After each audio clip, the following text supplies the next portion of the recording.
Hello, hello, hello. Salut. Devinez quoi, je vais vous demander si vous nous voyez bien et si vous nous entendez bien. Je sais, c'est original. Vous ne vous attendiez pas du tout à cette question.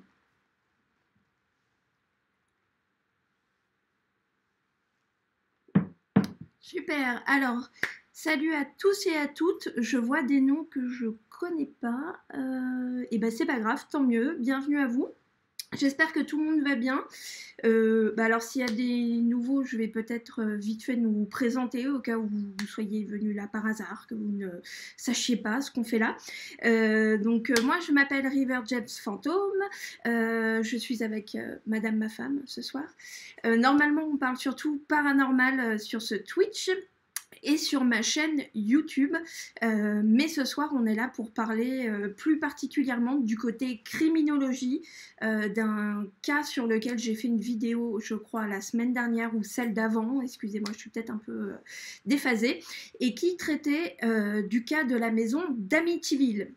Alors, dans ma vidéo YouTube, je vous ai parlé autant des faits, des meurtres qu'il y a eu sur place, que de tout le côté un peu paranormal et réputation de hantise qu'il y avait après. Mais voilà, j'avais trouvé que c'était peut-être une bonne idée ce soir d'inviter Laetitia à se joindre à moi pour un peu plus décortiquer en fait ce qui s'est passé, surtout au niveau des crimes, parce que moi j'avais des questions auxquelles j'ai pas forcément les réponses. C'est pas vraiment mon secteur, la criminologie. Moi, je reste plus sur les fantômes. Or, Laetitia, pour celles et ceux qui ne le savent pas encore, est passionnée de criminologie et elle a beaucoup plus de connaissances que moi. J'ai déjà préparé une petite liste de questions que je vais lui poser. Si jamais vous en avez d'autres, on a le chat comme d'habitude à côté. Je vois les noms coucou Agathe, Chérie, Matou, Chloé, Eka, July. Je vois des gens que je ne connais pas, Gudu sur la plage, pardon, Nanou. Bonjour à tous et à toutes. Si vous avez des questions, n'hésitez pas à les poser. On a le chat sur le côté. Alors, je vais vous résumer, mais alors très très rapidement, un petit peu le cas, enfin en tout cas la chronologie dans le cas d'Amityville. Si vous avez envie d'aller plus loin, je vous conseille tout simplement soit de mettre pause et d'aller regarder ma vidéo sur YouTube, parce que de toute façon ce stream sera en replay pendant 14 jours, je crois, ou tout simplement d'aller vous diriger vers la vidéo après. Alors je vous fais juste un petit rappel de la chronologie. Donc, nous sommes à Amityville, alors ça paraît bizarre comme ça parce qu'on a l'impression que c'est juste le nom d'un film d'horreur, mais c'est réellement le nom d'une ville. Et ce soir, on va surtout s'intéresser à ce qui s'est passé la nuit du 13 novembre 1974, alors que c'est la famille DeFeo qui habite sur place. Cette nuit-là, à 3h15, je crois, le fils aîné de la famille, qui s'appelle Ronald DeFeo Jr., mais qu'on appelle aussi Butch, donc c'est le fils aîné, il a 23 ans. On ne sait pas trop ce qui lui passe par la tête. Aujourd'hui, on ne sait toujours pas. Il se lève et tue tout le monde. Voilà, dans la famille. Il tue toute sa famille. Alors, toute sa famille, c'est ses deux parents, ses deux frères et ses deux sœurs.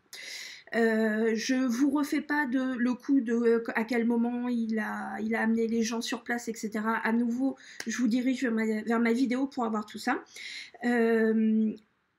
Première chose un peu mystérieuse sur cette nuit-là, la maison, je vous ai mis dans la vidéo une vue Google Earth, vous pouvez le constater par vous-même, la maison n'est pas isolée, elle est dans un voisinage comme on fait beaucoup aux États-Unis, vraiment ces quartiers résidentiels où on est entouré de maisons et de voisins.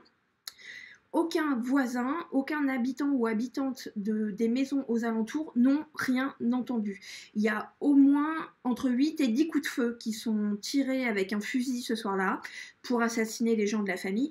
Personne n'entend rien. Donc déjà, premier mystère. Ensuite, on pense...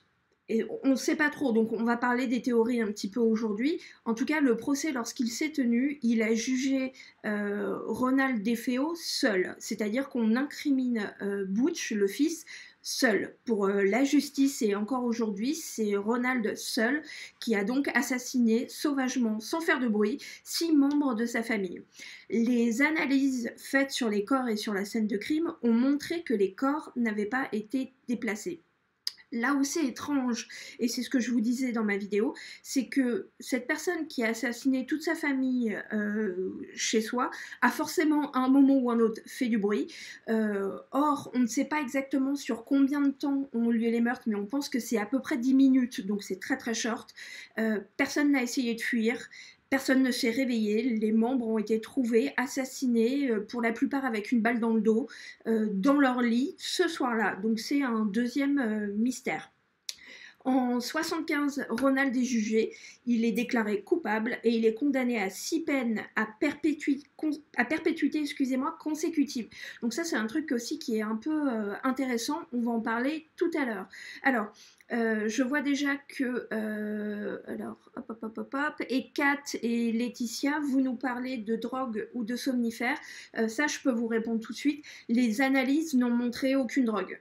Voilà, sur la famille, parce qu'effectivement, c'est une des pistes que les gens avaient, en se disant qu'il avait drogué tout le monde. Or, les analyses n'ont montré aucune trace de drogue. Donc, il y a vraiment quelque chose de bizarre qui s'est passé ce soir-là. Donc en 75, Ronald est écroué, donc comme je vous le disais, à 6 peines à perpétuité consécutive.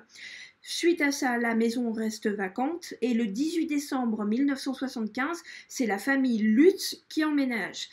Ils n'y resteront que un mois. Au bout d'un mois, au petit matin, ils prennent même pas leurs affaires, ils prennent leurs jambes à leur cou et ils quittent la maison.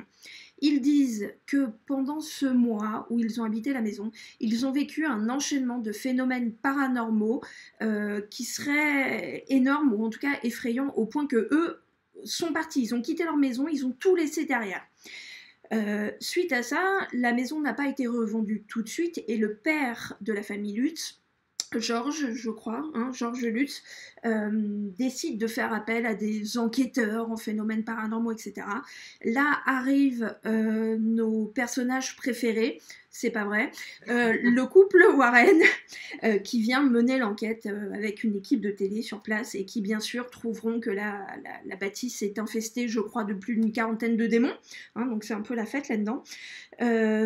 Donc voilà, on n'en sait pas plus. Suite à cette nuit d'enquête avec les Warren et l'équipe télé, un livre est écrit. Suite à ce livre, un film est adapté. Et là, c'est l'explosion. Le monde entier découvre l'affaire criminelle, mais surtout les phénomènes de hantise qui se passent à cette maison d'Amityville. Et là, voilà, la légende d'Amityville est créée. Alors, un tout petit détail, je vous le disais dans ma vidéo, mais je le répète pour celles et ceux qui ne l'ont pas vu. Ce qui est intéressant à savoir, c'est que les différents propriétaires qui se sont succédés dans la maison après les Lutz n'ont jamais rien vécu de paranormal. Donc, il y a aussi une grosse suspicion d'arnaque sur les Lutz. Mais à nouveau, ce soir, on n'est pas là pour parler de ça. On va vraiment parler beaucoup plus des déféos et de l'affaire criminelle des meurtres. Voilà. Alors, attendez, parce que je vois que vous êtes à donf, là. Oui, Matou, voilà, exactement. Donc, c'est bizarre que la famille se soit pas réveillée, mais c'est encore plus bizarre que les voisins n'aient rien entendu. Les maisons, elles sont vraiment collées-collées.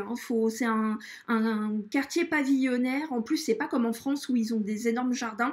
Bien souvent, c'est des étendues de pelouse qui sont même pas fermées. Donc, les maisons sont vraiment les unes à côté des autres. Donc, c'est hyper bizarre que personne n'ait rien entendu, si ce n'est, et Kat, je vois que soit tu as fait des recherches, soit tu as bien regardé ma vidéo, il y a des gens qui diront que le chien, par contre, de la famille Lutz a aboyé à l'heure présumée des crimes. Voilà, donc les mecs entendent le chien, mais ils n'entendent pas les coups de fusil. Voilà. Donc à nouveau, n'hésitez pas à réagir, je garde un œil dessus et puis on va sauter tout de suite dans les questions. Je t'ai donné les questions avant pour que tu aies le temps un peu de faire des recherches. Oui. Mais alors déjà, j'ai une question qui n'a rien à voir avec la fête d'aujourd'hui. Avec l'affaire, pas la fête. C'est un peu la fête, mais pas trop. Pourquoi tu t'intéresses à ça? Pourquoi est-ce que toute la journée, on a le droit à de la criminologie dans cette maison? Je crois que c'est... en fait, je m'interroge à savoir comment ça se fait que des gens puissent agir comme ça, que du jour au lendemain, par exemple, là c'est le cas, du jour au lendemain, il y a quelqu'un qui pète un plomb et qui tue toute sa famille. enfin voilà, moi, il y a des choses qui m'intriguent, la façon dont les gens procèdent pour tuer les gens et ou les faire disparaître, des gens qu'on ne retrouve pas. Moi, j'ai envie de savoir, en fait. J'ai envie de savoir, mais qu'est-ce qui se passe? Ça peut paraître bizarre, ça peut paraître glauque, mais non, je sais pas. Enfin, moi, ça m'a toujours intriguée, en tout cas. Ben alors justement, tu parles des. Là, elle s'attendait pas à ce que je lui fasse une interview, Non. hein, donc elle n'est pas hyper à l'aise, mais c'est pas grave, on va y aller quand même. Justement, du coup, tu parles de ce côté glauque. Qu'est-ce que toi, tu as à répondre aux gens qui pensent que finalement, aujourd'hui, faire partie de ce qu'on appelle la communauté True Crime, dont nous faisons partie, hein, c'est hyper morbide et hyper glauque? Est-ce que pour toi, c'est possible de s'intéresser à ça vraiment uniquement du point de vue voilà, de la science, de la criminologie? Il n'y a absolument rien de glauque là-dedans. Bah, après, d'essayer de comprendre, je trouve pas ça glauque, en fait. Pourquoi il y a un mec qui pète les plombs? Pourquoi? Enfin, ça peut être ton voisin, ça peut être n'importe qui dans ton entourage, dans ta famille, dans tes amis. Euh, Ça peut, enfin, je sais pas. Moi, j'ai envie de savoir pourquoi les gens peuvent passer à l'acte et faire des choses aussi horribles que ça, quoi. Mais d'ailleurs, il y a une façon en fait de s'intéresser à ça. Et nous, on regarde beaucoup de vidéos YouTube de True Crime. Et c'est vrai qu'il y a d'ailleurs toute une partie de la communauté True Crime qui font des vidéos qui sont vraiment enfin hyper safe, ils mettent pas les photos des corps, ils vont pas donner. Alors, je sais, j'ai bon dos de dire ça, je l'ai mis la photo des corps, mais je vous ai mis un trigger warning avant. Voilà, il y a toute une façon d'en parler où parfois on essaye de protéger les gens et justement de pas tomber à fond dans les détails, comme tu dis, glauques et macabres. Et donc, bah, pour moi, il y a une façon tout à fait saine en fait de s'intéresser à ça. C'est vrai qu'il y a un phénomène là-dessus aux États-Unis et c'est un phénomène qu'on a surtout beaucoup vu. Après la tuerie de Columbine, parce que c'est vrai qu'il y a, voilà, mais ça c'était surtout une partie de la communauté très jeune, surtout des gens qui sont devenus un peu fans, voilà, de ces tueurs en série, etc. Bon, je te demande ça parce que pour moi c'est important d'appuyer que toi c'est pas ça. Non. Voilà. J'espère que vous avez pris note. Ce n'est pas ça. Voilà.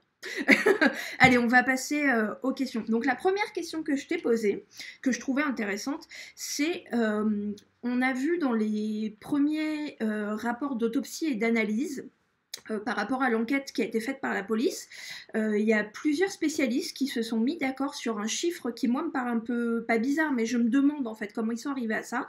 Ils disent que pour eux, les analyses montrent que ce soir-là, le crime a forcément été commis par 3 personnes. Et du coup, ma question, c'était comment est-ce qu'on sait que le crime a forcément été commis par 3 personnes? Dans ce crime-là, si tu as fait des recherches par rapport à Amityville, est-ce qu'il y a quelque chose, d'après toi, qui a pu les pousser à croire qu'il y avait eu 3 personnes? Comment est-ce d'où sort ce chiffre? Enfin, comment ils s'y prennent, en fait?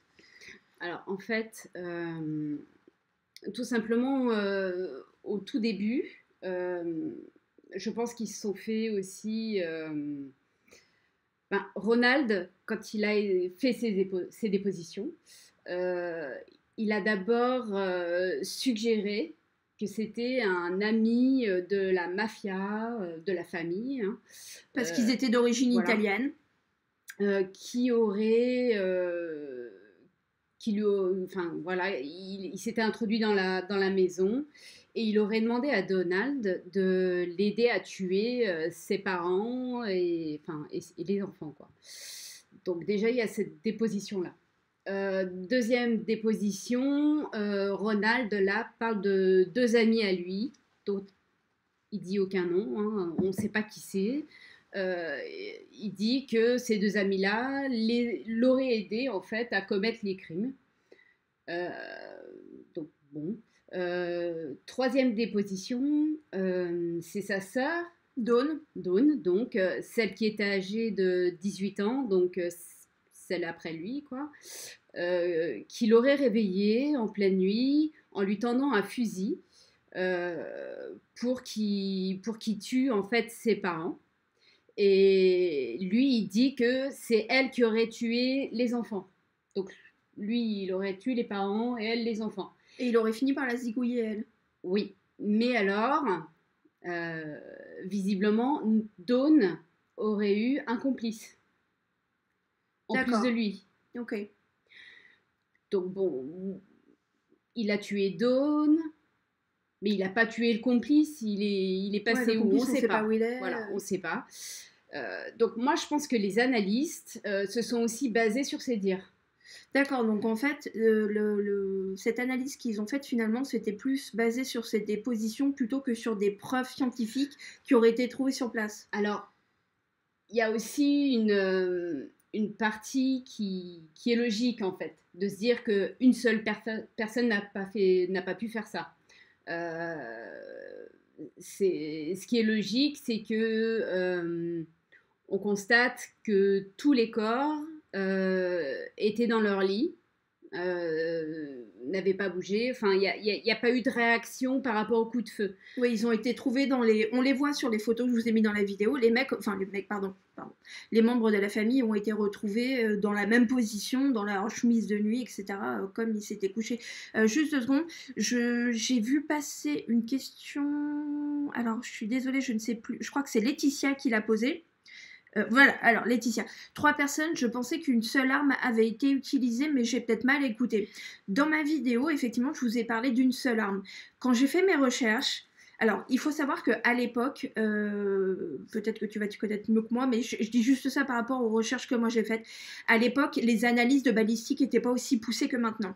Or, il y a effectivement une espèce de zone d'ombre au niveau de l'arme du crime, parce que a priori l'arme qui a été utilisée c'est un fusil, alors j'ai plus la marque, c'est un Marlin 337 je crois. Voilà, et en fait les spécialistes ne sont pas d'accord, c'est-à-dire qu'il y a des spécialistes qui certifient que toutes les balles qui ont été tirées avec la même arme, mais il y en a un ou deux qui ont dit qu'effectivement pour eux il y avait peut-être plusieurs armes, mais en fait les armes incriminées, s'il y avait des armes différentes, les balles n'étaient pas suffisamment différentes pour qu'ils puissent l'attester.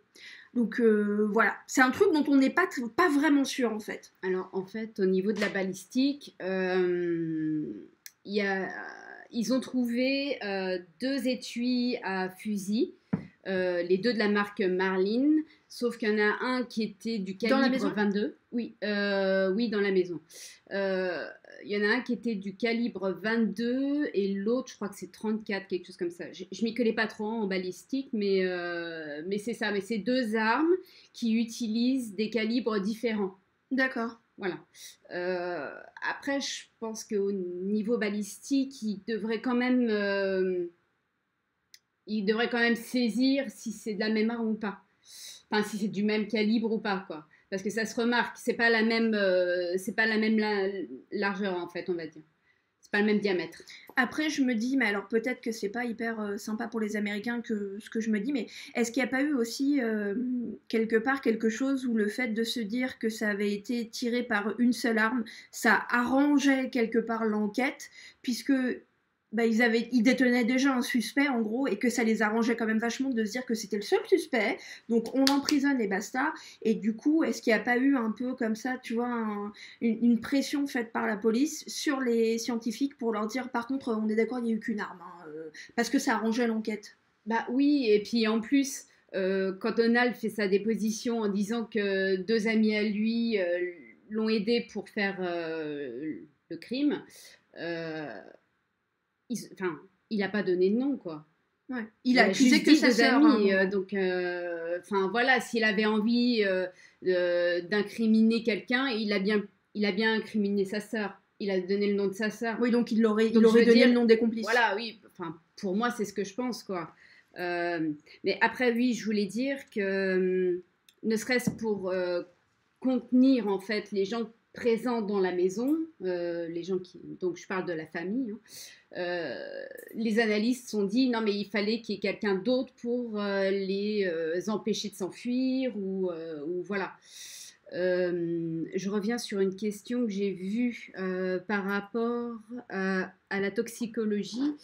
Non, les Américains en fait ils ont, enfin, la science de l'époque était pas aussi obsolète que ça. Ils étaient quand même capables de dire si les gens avaient été drogués ou pas. Ah oui, oui. on le sait, ça, la toxicologie, pardon, existe depuis le 19e ou 18e siècle. Alors, ce n'étaient pas les mêmes produits qu'aujourd'hui, hein, ça c'est sûr. Mais ils étaient capables, dans le temps, de dire que les gens avaient été empoisonnés avec de l'opium, enfin, pas de l'opium, mais enfin des produits toxiques, quoi. Donc non, je pense pas qu'il y ait de problème avec la toxicologie de cette époque, quoi. Ouais, encore les balles, il peut y avoir une zone d'ombre, mais par contre, les analyses toxicologiques, quand ils disent qu'ils n'ont pas été drogués, on peut les croire. Non, oui, ouais. Ce qui d'ailleurs, je suis en train de penser à ce que je viens de dire, ce que je viens de soulever, la question d'avant. Pour le coup, de dire que les victimes n'avaient pas été droguées, ça les aide pas dans leur enquête, parce que du coup, ça soulève plein d'autres questions. Oui. Donc c'est vrai que sur ce coup-là, voilà, j'ai peut-être été un peu mauvaise langue, parce qu'en tout cas, sur la toxicologie, ils auraient pu facilement dire oui, oui, ils ont été drogués, ça aurait expliqué comment Butch aurait réussi le coup, or ils l'ont pas fait. Bon. Et donc du coup, ok. Et est-ce que sur les analyses, mais vraiment les analyses scientifiques, toi, tu as vu quelque chose qui aurait pu vouloir dire que ils étaient trois, ou qu'en tout cas, il n'y avait pas que le fils? Non. Moi, j'ai rien trouvé là-dessus. Après, mon sens pratique va dire que effectivement, de ce que j'ai dit tout à l'heure, en fait, c'est vrai que tout seul, tuer 6 membres de sa famille, c'est compliqué, surtout avec une arme qui fait du bruit. Qui n'est pas pratique. Qui est pas On parle d'un gros fusil. Oui, voilà. Oui, pas... j'ai regardé les mesures de cette arme. C'est une arme qui fait un peu moins d'1 mètre. C'est-à-dire... un peu moins d'1 mètre, mais c'est gigantesque. C'est 94 cm. Tu veux dire du début de la crosse jusqu'au bout du canon? Ouais, bah oui. Putain, c'est immense. C'est immense. Alors après, ça pèse 3,5 kg. Donc c'est quand même assez maniable hein, pour un gaillard de 23 ans. Le mec avait l'habitude de chasser et tout ça. Enfin, de chasser, en tout cas de tirer avec. Hein, donc il savait manier l'arme. D'accord. Ok. Donc bon, donc on a bien compris que ce truc des... oui, Thierry, ils sont tous morts cette nuit-là. Alors Ekat, donc je sais pas si tu vas pouvoir répondre, qui nous demande est-ce que c'est possible de relever des traces de chloroforme? J'ai envie de dire oui, mais parce que chloroforme tu l'inhales, donc ça va dans les poumons. Oui. Alors je pense, je suis pas certaine, hein, attention, hein, voilà, mais il doit y avoir des traces dans les poumons. Bah ouais. Et quand la personne meurt, ça reste dans les poumons. C'est un peu comme quand on retrouve des gens brûlés ou par exemple, il y a quelqu'un qui va se suicider en inhalant des gaz toxiques de sa voiture. Au moment de sa mort, c'est fixé au poumon en fait. Donc du coup, les scientifiques après, ils peuvent voir qu'en fait il est mort de cette cause-là. D'ailleurs, avec le chloroforme, en fait, il n'y a pas que les poumons. Parce que le chloroforme, si vous ne voyez pas ce que c'est ce truc qu'on voit tout le temps dans les films où on en met un petit peu sur un mouchoir et puis on le met sur le nez de la personne. Et ça, par contre, c'est réel, c'est pas que dans les films. Si on vous met un mouchoir imbibé de chloroforme sur la gueule, vous tombez dans les pommes. Hein. Mais du coup, je me demande, ils auraient dû aussi retrouver des traces de chloroforme autour de la bouche et du nez, en fait. Donc, je pense qu'ils ont dû le tester à un moment. Alors, au contact de la peau, ça peut s'évaporer. Ah bon? Je pense. Ah d'accord. Je pense, à vérifier. Mais en tout cas, quand c'est dans ton corps, en tout cas dans les poumons, ça reste. En fait, c'est figé, en fait. Donc, je pense que si ça avait été le cas, et je pense qu'ils ont dû regarder, hein, parce qu'ils ont cherché quand même des causes, je pense que si ça avait été le cas, ils l'auraient relevé, hein. Et j'ai vu une question, quelqu'un qui dit est-ce qu'ils sont bien tous morts cette nuit-là? Donc ça j'y ai répondu. Est-ce qu'ils sont tous morts au même moment dans le même laps de temps? Oui. C'est ça qui est fou, c'est que quand on vous dit que la tuerie elle a duré 10 minutes, alors j'ai pas lu ils sont morts dans les 5 minutes après la tuerie, hein, mais en tout cas ils sont tous morts à ce moment-là. Et d'ailleurs ce qui est assez étrange, et ça par contre je m'en souviens plus, peut-être que toi tu vas t'en souvenir, Donc, il tue 6 personnes. Il me semble qu'il y en avait 4 qui ont eu un coup. C'est-à-dire, ils ont Les eu, enfants. avec une balle, ils sont morts. Ils et Les elles sont morts. parents, Et les parents en ont eu 2 2, balles. je crois. C'est ça, hein. C'est ça. Voilà. Mais oui, ils sont tous morts là pendant les crimes, en fait. Je crois que le père a dû survivre quelques secondes après le coup. Il en a eu 2, lui. Oui, il en a eu 2. Oui, il en a eu 2. Et la mère aussi, je crois qu'elle a dû survivre quelques secondes ou 1 ou 2 minutes après les coups, quoi. Mais les enfants, ils sont morts sur une balle, ils sont morts. Tout de suite. Ok, on va passer à la question d'après. À nouveau, hein, comme vous le voyez, on lit vos commentaires, hein, donc n'hésitez pas.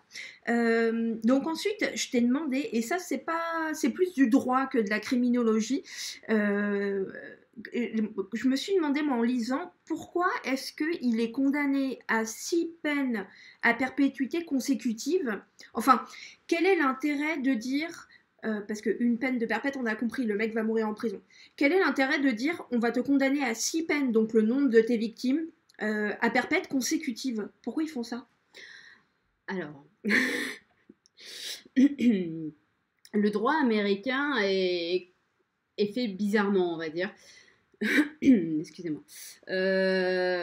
Aux États-Unis, en fait, dans la plupart des cas, le juge condamne l'accusé pour chaque crime qu'il a fait.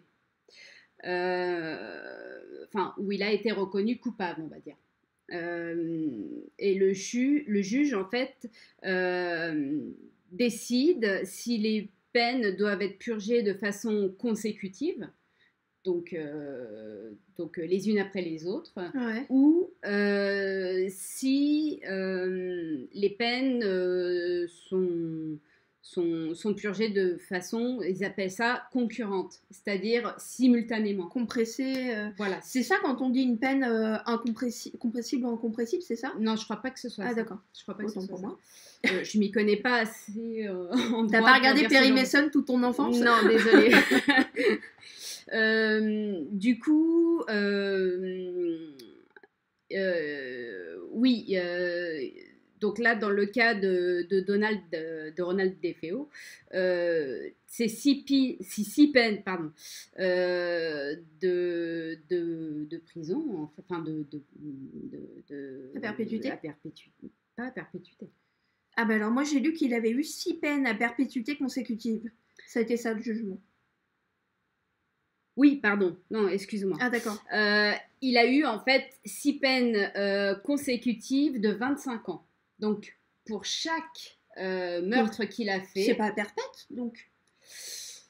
C'est-à-dire qu'eux, ils appellent ça perpète, mais en fait... parce qu'en France, c'est comme ça, par exemple. Hein, quand quelqu'un est condamné à perpète, s'il a une possibilité de libération sur parole, en gros, ça veut dire 25-30 ans, quoi. Ouais. Bah là... En fait, alors attends, tu vas voir. Tu vas voir ce qu'ils nous ont sorti. Donc, j'ai mes notes, hein, donc je vais lire pour rien oublier. Donc, il a été condamné à 6 peines consécutives de 25 ans, ce qui veut dire 150 ans de prison. D'accord. Après avoir passé 25 ans, donc qui couvrait sa première peine, en fait, okay.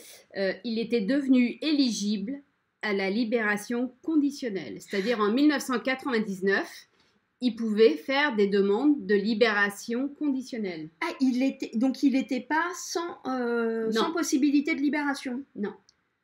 Mais donc, parce qu'il est mort en prison quand même. Parce qu'il est mort en prison. Donc depuis 1999, en fait, il faisait ses demandes.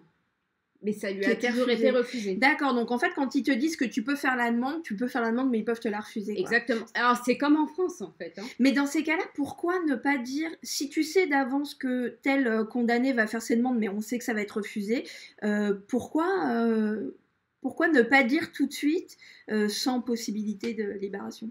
Quel est l'intérêt? Parce que je pense que... ils savent pas eux-mêmes dans 25 ans si le mec aura pas changé ou repenti ou d'accord. Voilà. Ils se laissent la possibilité de. Voilà, c'est ça. D'accord. C'est ce qui se passe en France. Parce que par exemple, j'avais vu dans un cas où on a beaucoup regardé des trucs et je pense que c'est un cas que je vais traiter sur la chaîne parce qu'au niveau psychologie, il me trouve plus ce cas. C'est le cas de Didi Blanchard. Bon, et de sa fille, surtout en l'occurrence. Mm. Et par exemple, sa fille, j'ai lu que, donc, je crois qu'elle a eu 10 ans ou 15 ans, et en fait, dès qu'elle a été condamnée, ils ont dit qu'ils savaient qu'elle allait être... c'est-à-dire que tout de suite, ils savaient qu'elle allait avoir la possibilité d'être libérée avant. Donc... Bah, oui, vas-y. Mais c'est parce que sa mère lui a fait subir des choses.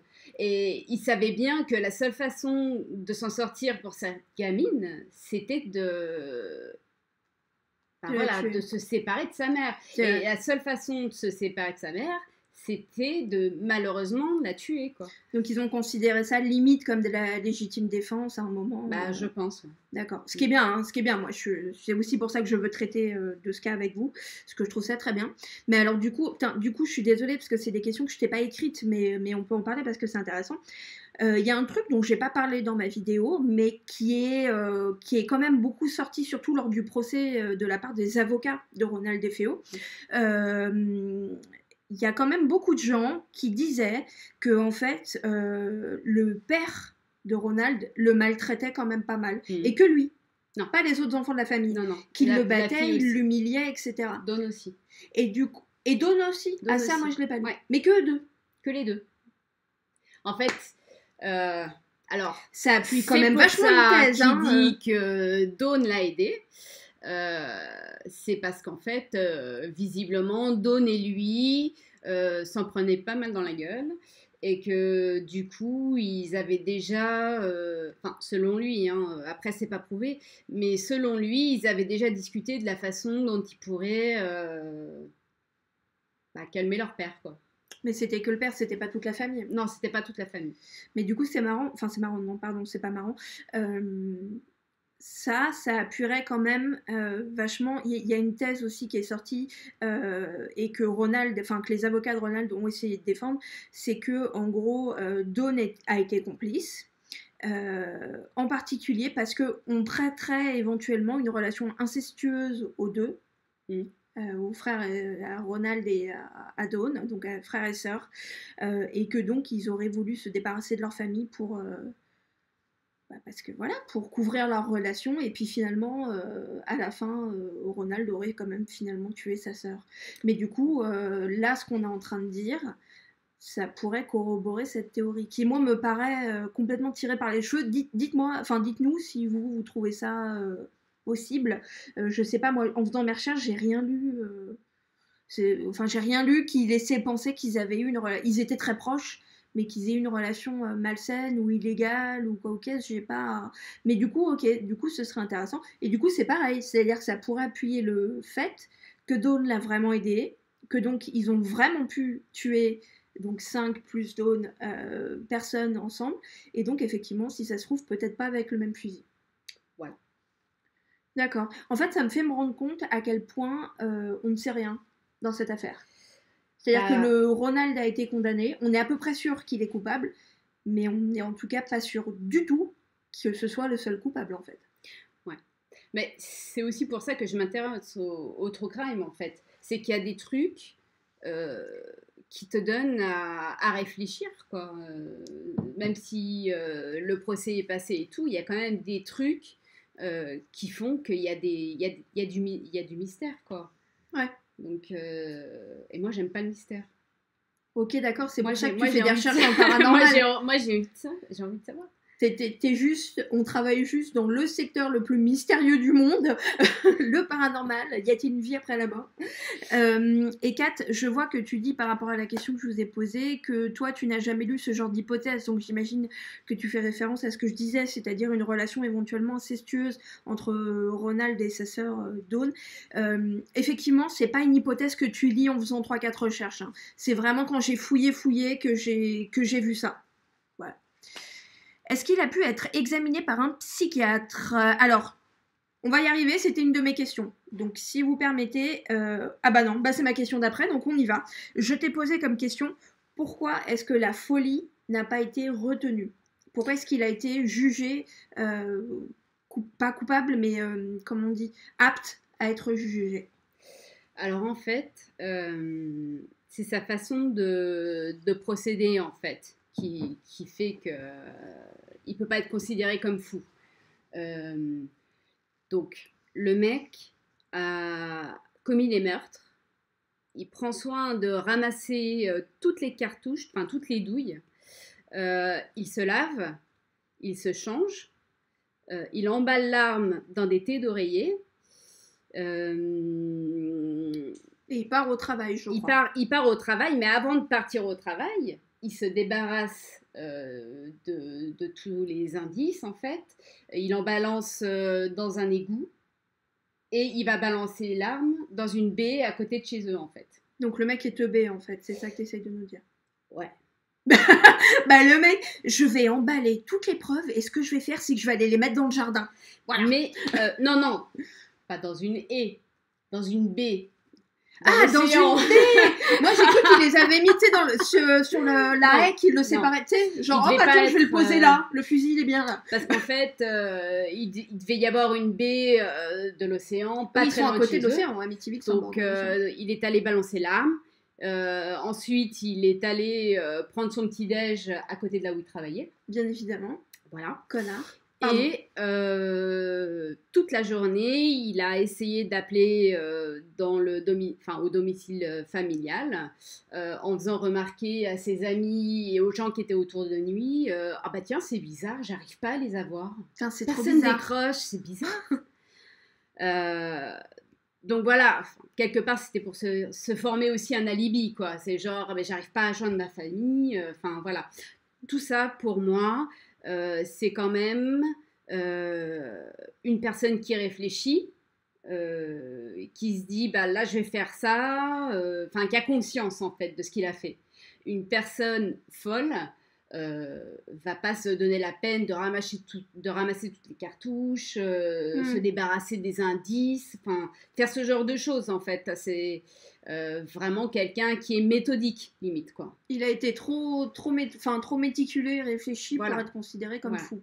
Et en plus, ça on le sait de sources sûres, que ses avocats c'est ses avocats en fait qui lui ont dit tu vas dire que tu as entendu une voix qui t'a ordonné de tuer toute ta famille.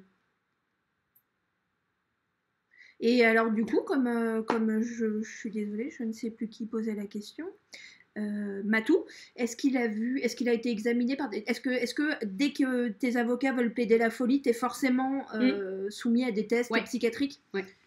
Donc, il a été soumis effectivement à des tests psychiatriques. Non, il a été... le psychiatre a dit qu'il était complètement sain et qu'il pouvait être... il était apte à être jugé. Apte à être jugé, pas de souci, quoi. Il y a un truc qui se passe beaucoup là-dessus Non, et Kat, t'es pas chiant ou chiante avec tes questions, bien au contraire, allez-y. Hein. Il y a un truc qui se passe beaucoup aux États-Unis et en France, alors je sais pas pour les autres pays qu'on a vu, quand il y a des gens, des accusés qui essayent de plaider la folie et que du coup il y a des analyses qui sont faites en psychiatrie.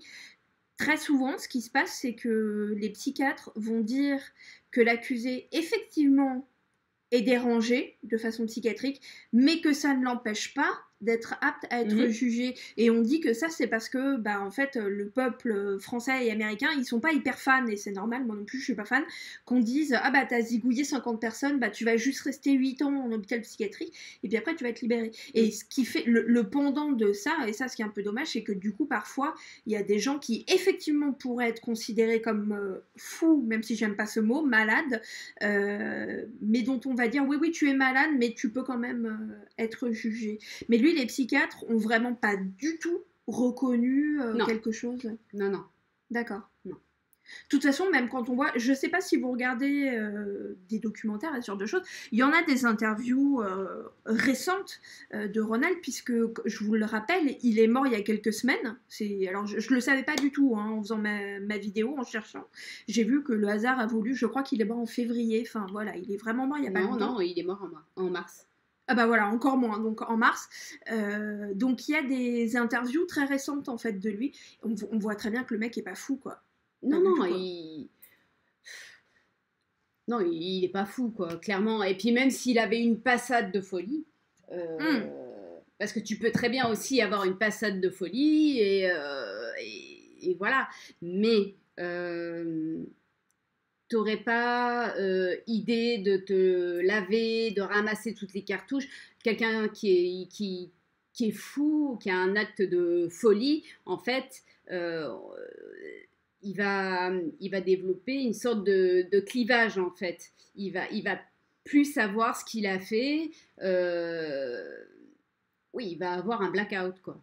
Je pense qu'il se serait réveillé le lendemain matin, il se serait rendu compte, couvert de sang.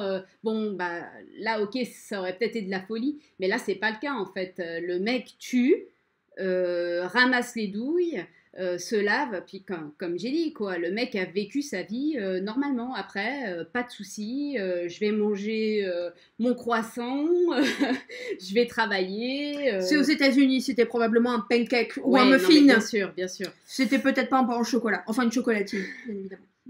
Alors, du coup, désolée, c'est une autre question, mais parce que c'est très intéressant ce que tu dis. Est-ce qu'il existe est-ce qu'il y a un cas de figure où on va dire par exemple, si tu sais, où on va dire par exemple, alors Ronald n'est pas fou, par contre il a tué lors d'un passage de folie, à nouveau j'aime pas ce mot, mais voilà, il a eu un moment où effectivement il a pété les plombs, mais sinon il n'est pas fou.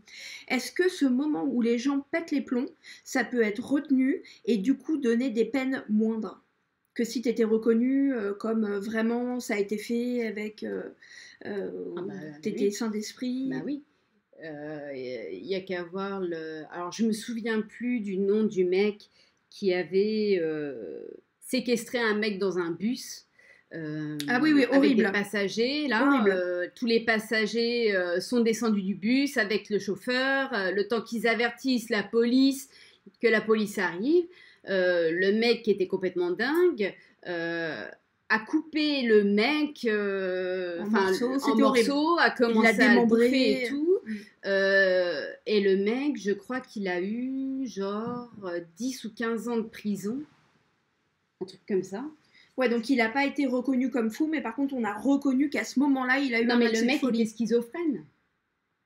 Ah bah, oui, bah alors dans ces cas-là, ça rentre pas dans le cas de figure que ce que je te disais. Non, ouais, C'est-à-dire, est-ce que Ronald là, ou est-ce que ça arrive qu'on dise, bon bah pour tel crime, quelqu'un qui est complètement sain d'esprit va avoir perpète. On sait que t'es pas fou. Par contre, tu as été pris d'une crise de folie passagère. Donc au lieu d'avoir perpète, on va te mettre 40 ans. Est-ce que ça existe dans la loi ou pas? Je sais pas. Sincèrement, j'y connais pas. Enfin, j'en connais pas. Je connais pas d'affaires comme ça. Bah, ce sera intéressant peut-être que tu cherches et qu'on en parle la prochaine fois. Ouais. Parce que c'est intéressant de voir en fait combien de cas de figure les juges peuvent avoir à prendre en considération pour un cas en fait. Après, on va prendre l'exemple d'une. Mais bon, c'est un peu différent, mais. Enfin voilà. On va prendre l'exemple d'une femme battue Ouais. qui tue son mari. Ouais. Eh ben, quelque part, elle peut avoir, pas une excuse, hein, c'est pas ça, mais une reconnaissance que sa vie pouvait être en danger. Oui, donc vraiment de la légitime défense. Du coup, voilà. Donc là, en fait, elle peut péter un plomb, tuer son mari, mais je pense que la justice va lui reconnaître quand même une sorte de... Ouais, voilà. Ouais, d'accord. Donc là, à ce moment-là, effectivement, la peine sera moins lourde. Donc dans ces cas-là, ça aurait été intéressant limite, mais j'imagine qu'ils ont essayé et qu'ils n'ont pas réussi, pour les avocats de Ronald de prouver qu'il était bien maltraité par son père, par exemple. Mais ça aurait pu ils ont essayé. Ils n'ont pas réussi. Bah non. D'ailleurs, à ce propos, alors Nanou, tu dis c'est quand même fou que ce soit les avocats qui lui ont dit de faire comme s'il avait été guidé par le diable. Faut savoir que quand tu as commis un crime et que tu engages un avocat, le boulot de cet avocat, la raison pour laquelle tu le payes, c'est pas pour dire la vérité. C'est pour te défendre. C'est pour t'empêcher d'aller en prison, pour t'éviter la prison. C'est absolument pas... Un avocat n'est pas un enquêteur. Donc lui, s'il connaît des combines que toi tu connais pas et qui vont peut-être faire que tu gagnes le cas et que donc lui gagne le cas, il va te le dire. Ils sont pas là pour défendre la vérité. Pas du tout. je pense que ça se joue sur la préméditation ou pas. Mais là, du coup, Ronald, typiquement, on ne sait pas s'il y a eu de la préméditation. Alors, je voulais y venir avec la Alors, prochaine question. Ah bah alors attendez, qu'on soit un petit peu organisé, parce que là, on a l'impression que c'est le bordel, alors qu'on s'est organisé. Du coup, je passe à ma question suivante. Comment, d'après toi, si Butch était bien seul, donc Butch, c'est Ronald, s'il était bien seul, comment est-ce que techniquement il a pu commettre les crimes sans être entendu, etc. et puis réussir à faire ça tout seul? Alors, là j'ai besoin de mes notes.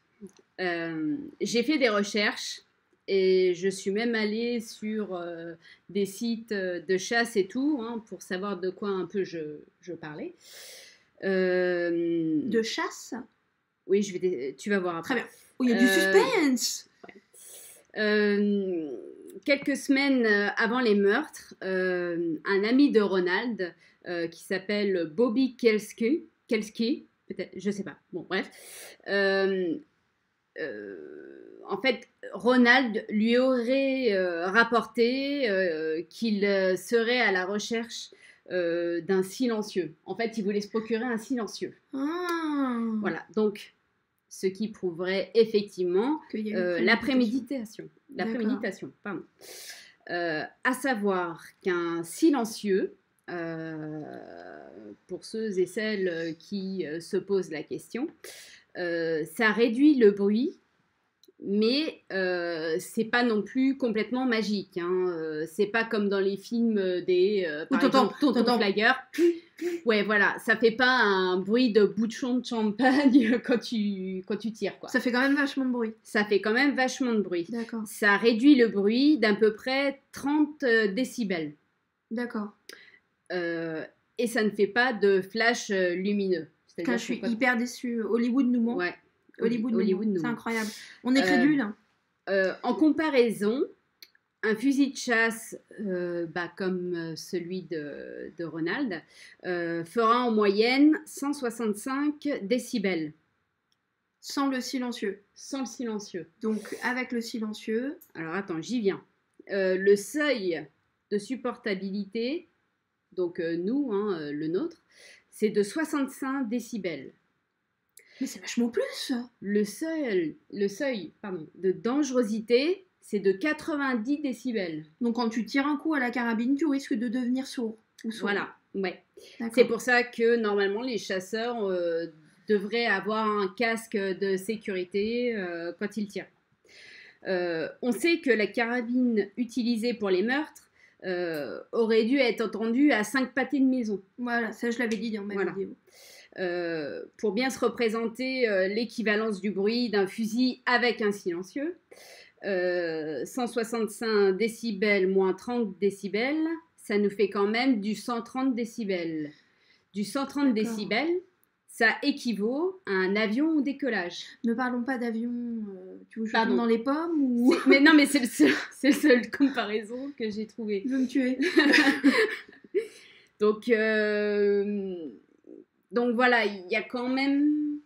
Pardon. Ça va. Il y a quand même une suspicion par rapport au silencieux qui aurait été prouvée. Ceci dit, il paraît que c'est lui qui aurait dit ça, il aurait mis la télé à fond. Hein. Une télé à fond, ça représente 75 décibels. Oui, il est mignon, mais une télé à fond, ça couvre pas des coups de feu. Hein. Voilà, c'est exactement ça, c'est ce que je voulais dire. Contre les 130 décibels avec un silencieux ou les 165 décibels sans silencieux, ça couvre rien en fait. Et du coup, il y a une question intéressante là-dessus, c'est Alix qui demande si l'étude balistique, l'étude balistique, aurait pu infirmer ou confirmer l'utilisation d'un silencieux. Est-ce qu'en faisant des analyses, ils sont capables de dire, là, la personne a utilisé un silencieux? Alors, voilà la limite de la balistique de l'époque. Non, en fait. À l'époque, ils n'avaient pas une science aussi développée que ça. Et je pense pas sincèrement qu'ils aient pu voir de différence. C'est vrai que maintenant, les silencieux ne laissent plus de traces sur les balles. J'ai regardé des schémas de silencieux. Enfin bref, c'est un tube avec des jerrycans à l'intérieur qui absorbe le bruit du gaz qui est libéré et qui fait que la balle va partir. Et normalement, ça atténue aussi le bruit du... Comment on peut dire ça quand tu traverses le mur du son, en fait. Ouais. Hein, tout simplement. C'est censé absorber tout ça. Donc maintenant, les silencieux, ça ne laisse plus de traces sur les balles, ce qui n'était pas le cas à l'époque, mais dans les années 70, je ne pense pas que la balistique pouvait remarquer ce genre de choses, quoi. En plus, ça dépendait du silencieux, c'est compliqué à dire, on va dire.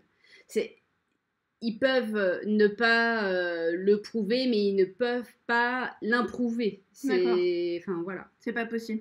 Non. Et du coup, à ce propos-là aussi, j'ai vu quelqu'un qui nous parlait de coussins. Bah, c'est toi et Kat. Est-ce qu'il n'aurait pas attaché des coussins au bout du canon afin de réduire le bruit ? Est-ce que ça réduit... Si tu mets un coussin devant ton arme, est-ce que ça réduit le bruit ? Alors, c'est pas aussi... Et est-ce que ça arrête pas la balle aussi ? Non, non, non. C'est pas aussi efficace qu'un silencieux, en fait. Ça va atténuer, pas forcément. Ce qui est sûr, c'est que les éclaboussures, en fait, vont se projeter sur l'oreiller et ça va pas en mettre partout, quoi. À la rigueur, c'est plus ça. Ouais, donc ça peut aider sur les projections, mais pas sur le bruit, quoi. Voilà, ouais. D'accord. Ça va atténuer un tout petit peu, mais sur 165 décibels, ça va pas atténuer grand-chose, je pense. Candy ? Laetitia, j'ai regardé plein de schémas sur les silencieux, fait des recherches sur le true crime, sur la même connexion internet River James. Je fais des recherches sur le true crime. La police, excusez-moi, est-ce que ça va chez vous ? Ça va très bien. Si vous n'avez pas de mes nouvelles et que les coussins de la maison ont disparu demain, c'est qu'il y a un problème. Aussi, selon moi, le fait que personne, ou pratiquement personne, n'ait entendu, je pense que Ronald a fait ses recherches avant. Donc on est encore sur de la préméditation, quoi. Je pense, si c'est ça, que Ronald a pu, pendant quelques temps, se lever la nuit, constater les lumières allumées dans le voisinage, et puis 3h15, c'est quand même en plein milieu de la nuit, quoi. Ouais. Donc, si t'as un sommeil de plomb, t'entends rien, en fait. Même si t'as un avion qui... Moi, il y a un avion qui décolle à côté de moi, je me réveille pas. Est-ce qu'on peut trouver un autre exemple ? Pardon, je suis désolée. Un avion qui décolle à côté de nous, mais tu veux que je vomisse ou Désolée. Ça, c'est de la maltraitance, hein. Vous êtes témoin, je suis maltraitée dans ce couple. Je suis désolée. Mais... Alors, bon, donc du coup, on est sur cette question de comment est-ce que physiquement, il aurait pu, lui, vraiment faire le crime tout seul. Est-ce que t'as fait des recherches là-dessus ou est-ce que toi, t'as un avis sur si les gens de sa famille n'ont pas été drogués, est-ce que c'est réellement possible qu'en 10 minutes, ils soient allés faire tac, tac, tac, tac, tac, tac, tac, tac, et que ça n'ait pas réveillé personne dans la maison ? Moi, je trouve ça un peu bizarre quand même.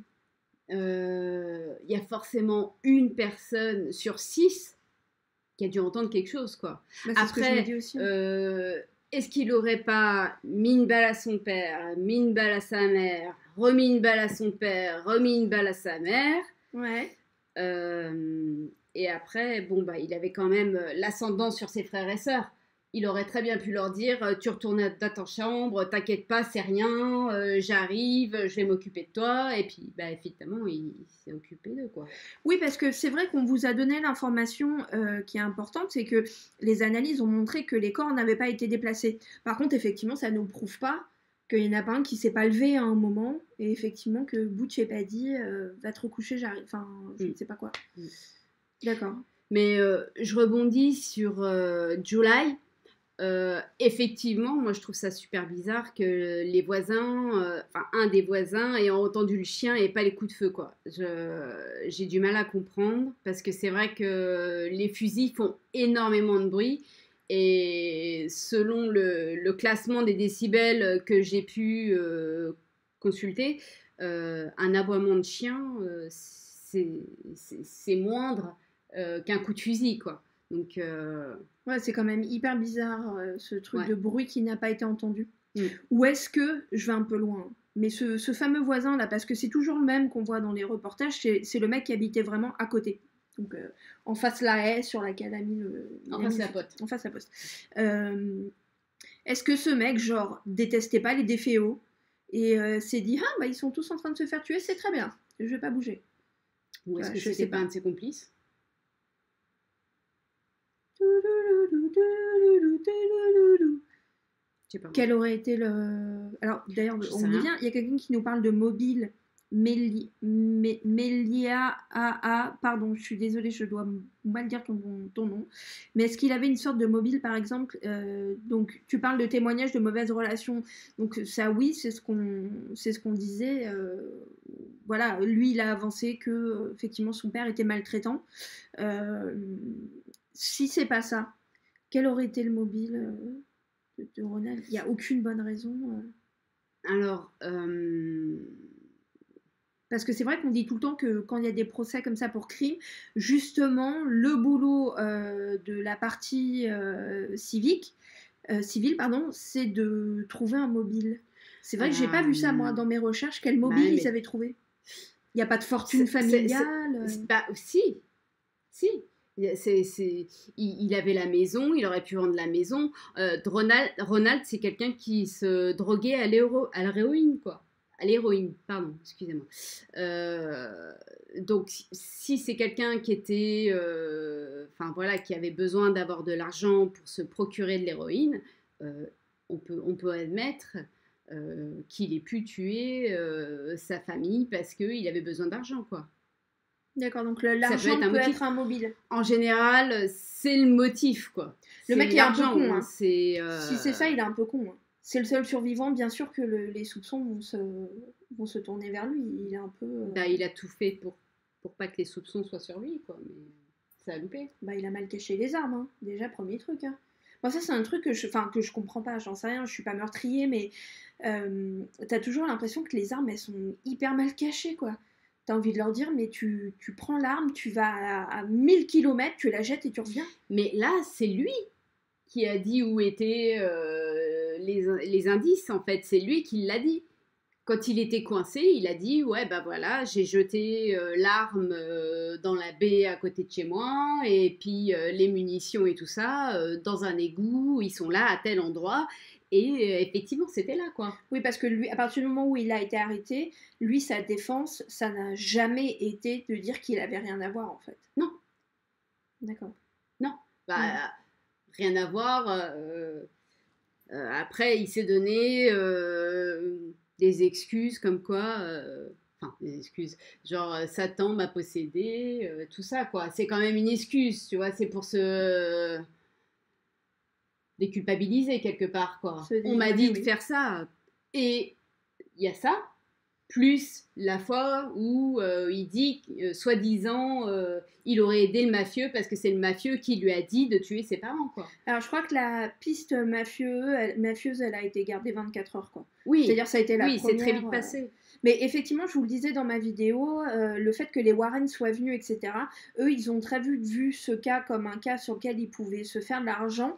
Et c'est le cas d'Amityville, c'est le premier cas aux États-Unis où des avocats ont plaidé la possession démoniaque dans un cas. Ça n'a bien évidemment pas été retenu, Dieu merci. Dieu merci, possession démoniaque. Ouais. Bon bref, mais c'est la première fois que quelqu'un a essayé de dire aux États-Unis il a été possédé par Satan. Bon ça on le sait maintenant, c'est les Warren surtout qui ont vu la poule aux œufs d'or arriver et voilà. Laetitia qui nous dit justement s'il se droguait, est-ce qu'il n'était pas sous influence? Est-ce qu'on lui a fait des tests quand il a été arrêté? Alors, le problème, c'est que Ronald, la journée d'après, a passé son temps à se piquer. Donc, Donc on au n'aurait moment pas des pu... faits, Ouais. on ne sait pas.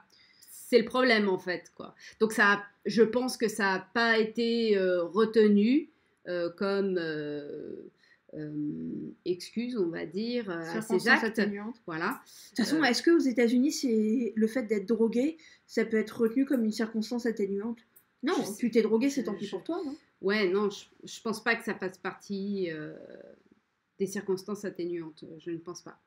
Bon, Non. en tout cas, Non, apparemment... en plus, quand il y a une préméditation qui peut être établie par rapport à ce dont j'ai parlé tout à l'heure.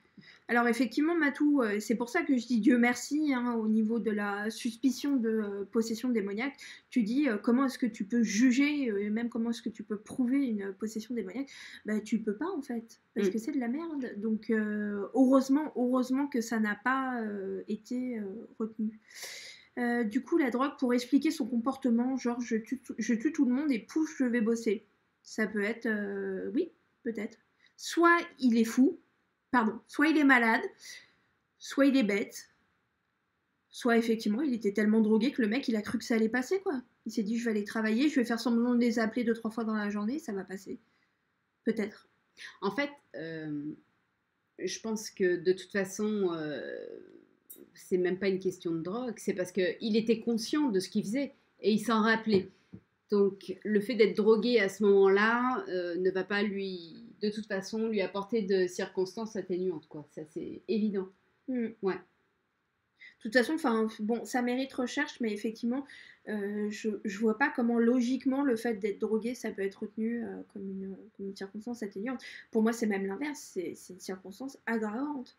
C'est-à-dire que non seulement tu as tué ta famille, mais en plus tu l'as fait parce que tu étais drogué. Enfin, ça c'est encore pire pour moi, quoi. Bah après, bon, je ne suis pas avocate. Je passe à la dernière question. Et si vous en avez, voilà, vous continuez et on réagit là-dessus. Alors du coup, par rapport à cette dernière question, moi je me suis plus intéressée aux Lutz, qui est donc la famille qui a habité après la maison. Les Lutz, quand ils ont acheté la maison, savaient très bien, pertinemment, qu'il y avait une famille qui avait été sauvagement assassinée 1 an avant le fait qu'ils l'achètent.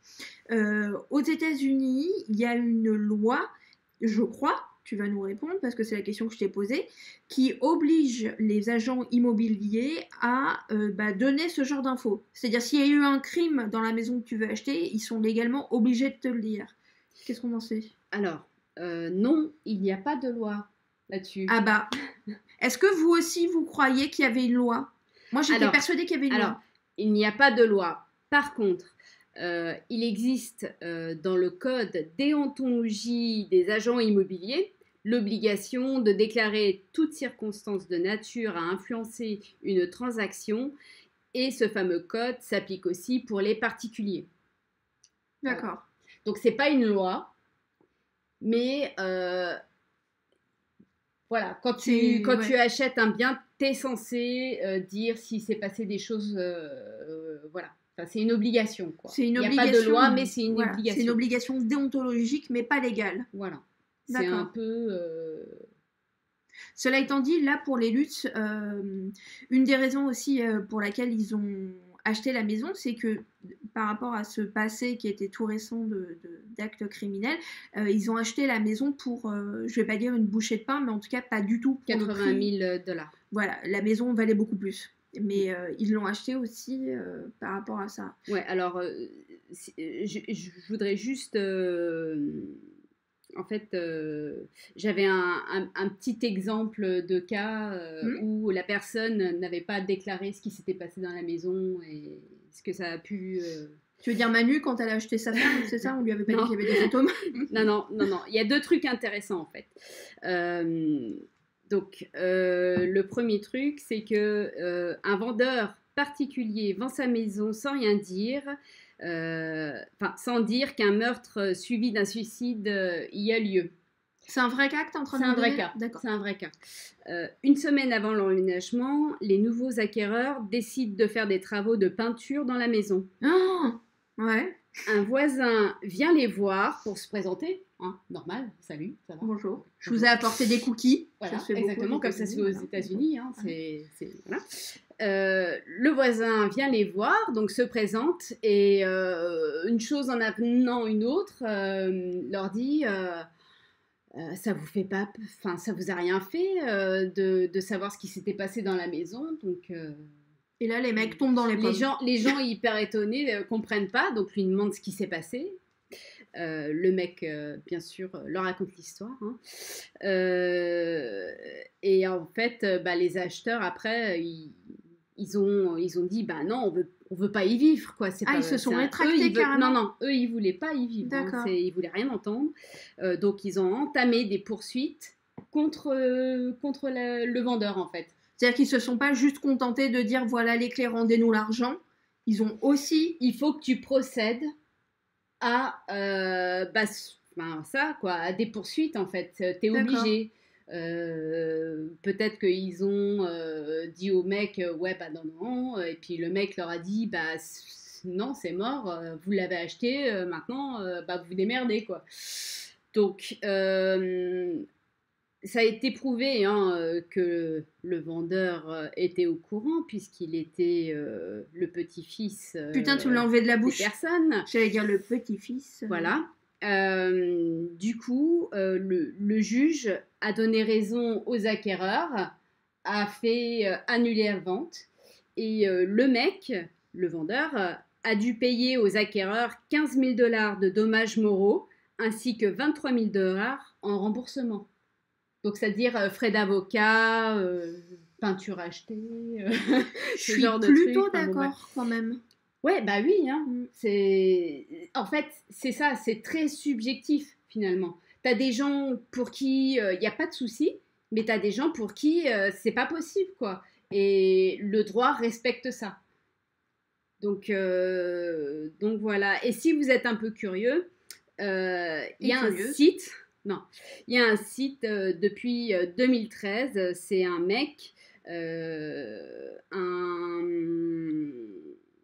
mec en fait qui loue des maisons et tout ça, en plein milieu de la nuit. Il y a un de ses locataires qui l'appelle, qui lui dit vous savez que votre maison elle est hantée? Et le mec a dit bah non, je sais pas que ma maison est hantée. En fait, le mec il s'est posé des questions.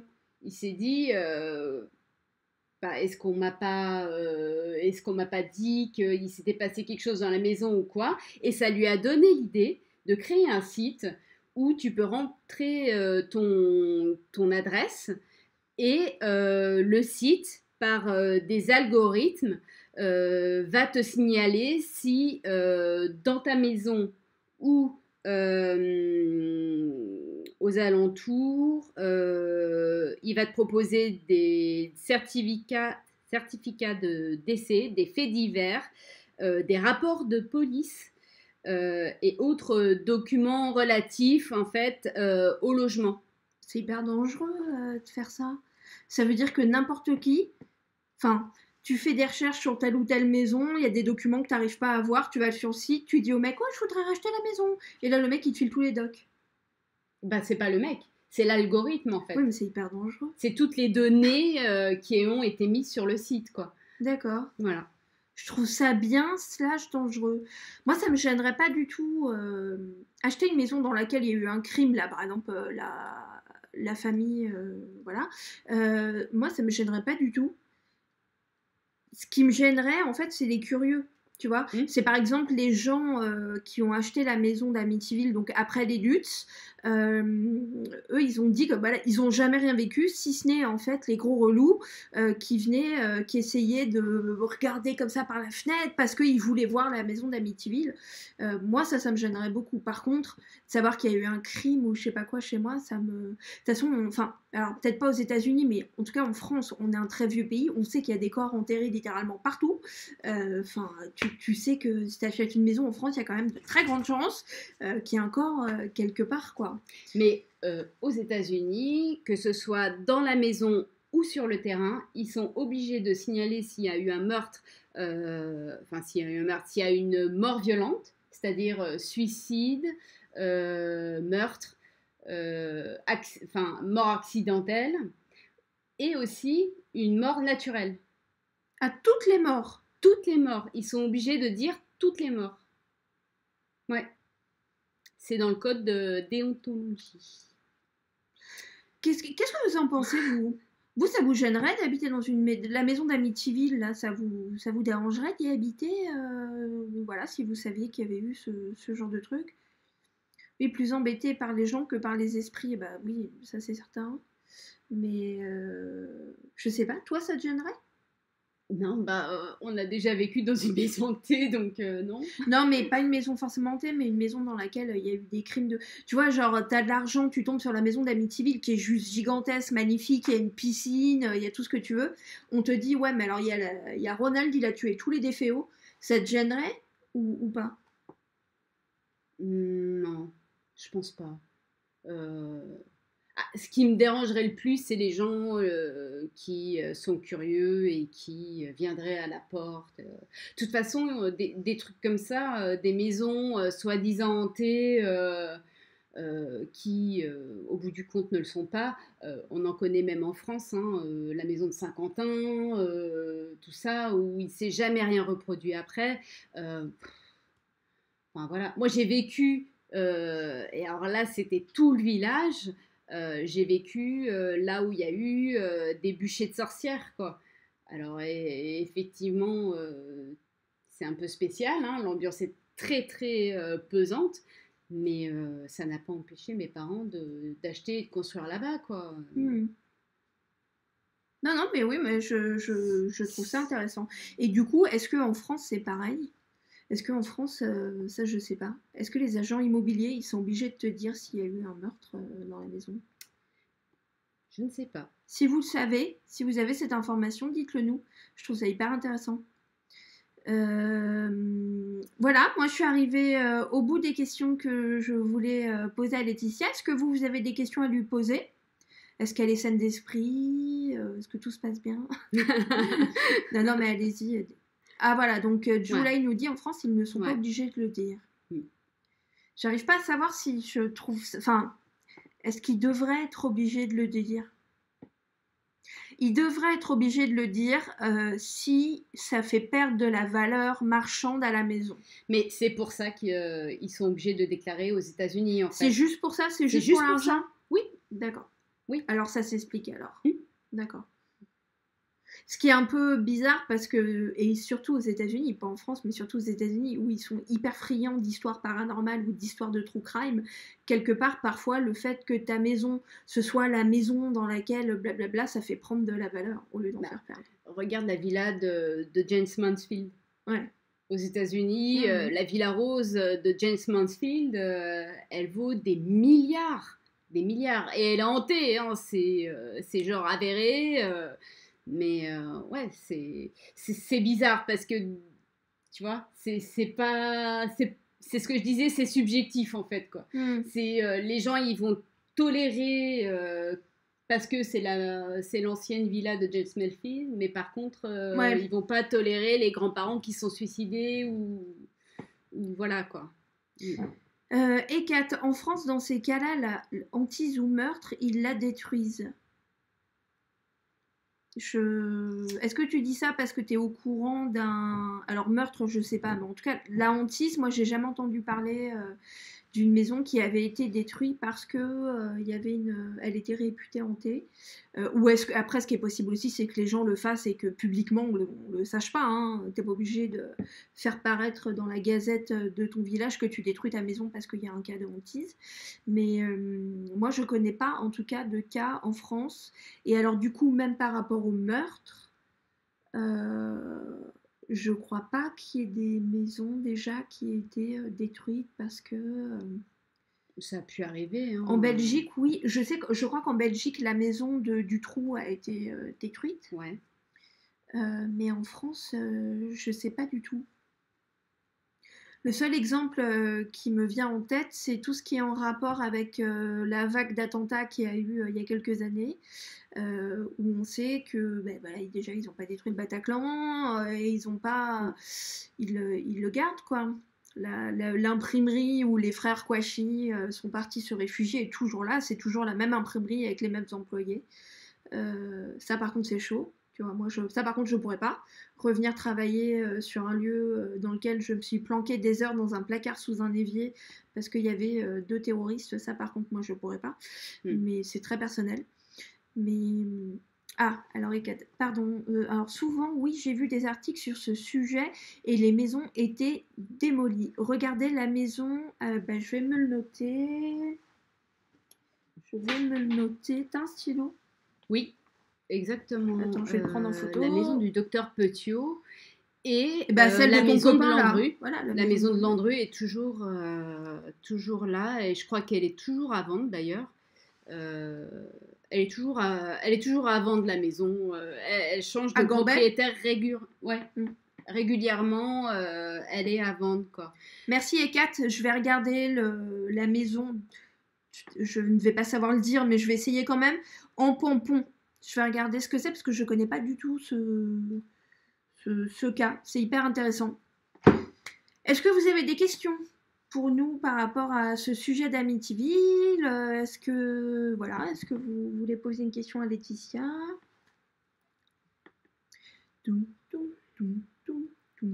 J'avais trouvé un truc marrant. On est en train de parler d'une famille qui s'est fait massacrer. Non, attends, j'ai trouvé une blague carambar. Rien à voir avec la famille. Rien à voir. La peine de prison que j'ai trouvée la plus élevée, 40 000 ans. Quoi? 40 000 ans en Espagne. Et les mecs, il y en avait 3. Hein. Les mecs ont eu 40 000 ans chacun. Chacun a eu 40 000 ans. Et ils sont sortis au bout de 40 ans. Ça me tue. Voilà, ça c'était le petit fun fact. Ça me tue. Voilà. Putain, entre ça et hier, on s'est rendu compte que... comment il s'appelle? O.J. Simpson était sorti de prison. Je n'ai plus foi en la race humaine. Bon, voilà, c'était les fun facts sympas de la soirée. Je devrais faire une émission fun fact. Tu sais, avec des trucs. Les blagues du true crime. Bon, si vous n'avez pas de questions pour nous, on va vous laisser, tout simplement.